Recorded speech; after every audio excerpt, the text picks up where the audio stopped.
উপলক্ষে যে সমস্ত যাত্রীরা বাড়িতে পৌঁছাতে চান তাদের যাত্রাটা শুরু হয়েছে। অর্থাৎ অনলাইনে আমরা যে সমস্ত টিকিট ঈদ যাত্রা উপলক্ষে বিক্রি করেছিলাম, আজকেই প্রথম যাত্রা শুরু হয়েছে। অর্থাৎ আজকে যে যাত্রা শুরু হয়েছে এই টিকিটটা আমরা ছেড়েছিলাম 3 তারিখে, 10 দিন আগে। তো সেই ধারাবাহিকতায় টিকিট অনলাইনে প্যাসেঞ্জাররা পারচেস করেছে এবং আজকের থেকে সেই ঈদ যাত্রা শুরু হয়েছে। আমরা আসছিলাম, এসে দেখলাম যে না, এখনো পর্যন্ত সবকিছু ঠিক আছে। যাত্রীরা তাদের টিকিট পেয়েছে। অনলাইনে চাপ ছিল অনেক বেশি, সবাই প্রায় 37 লাখ মানুষ টিকিট কিনতে চেয়েছে।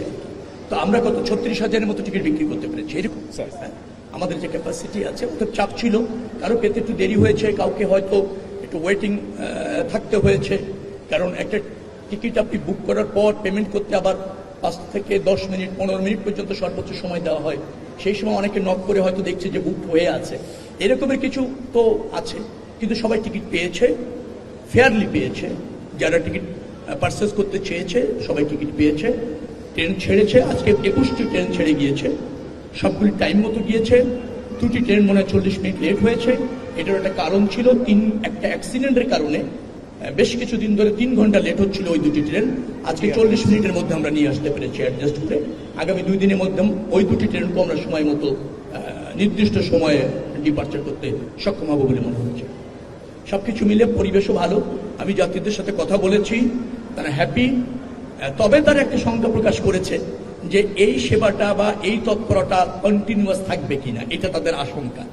আমি তাদেরকে আশ্বস্ত করেছি এবং আপনাদের মাধ্যমে জানাতে চাচ্ছি, রেল সেবার যে মান আজকে দেখেছে যাত্রীরা স্যাটিসফাইড, সেভাবে আমরা অব্যাহত রাখতে চাই, যে কোনো মূল্যে, যে কোনো প্রয়োজনে। এটা হচ্ছে আমাদের অঙ্গীকার। উত্তরোত্তর এই সেবার মান আরো বৃদ্ধি পাবে।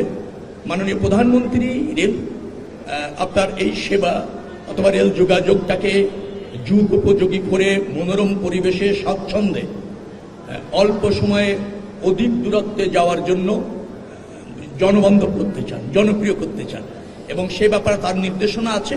সেভাবে আমরা কাজ করছি। আশা করছি রেল যোগাযোগ ব্যবস্থাপনার একটা আমূল পরিবর্তন আপনারা দেখবেন। কর্মদিনের তো প্রয়োজন আছে রাষ্ট্রকে সচল করার জন্য।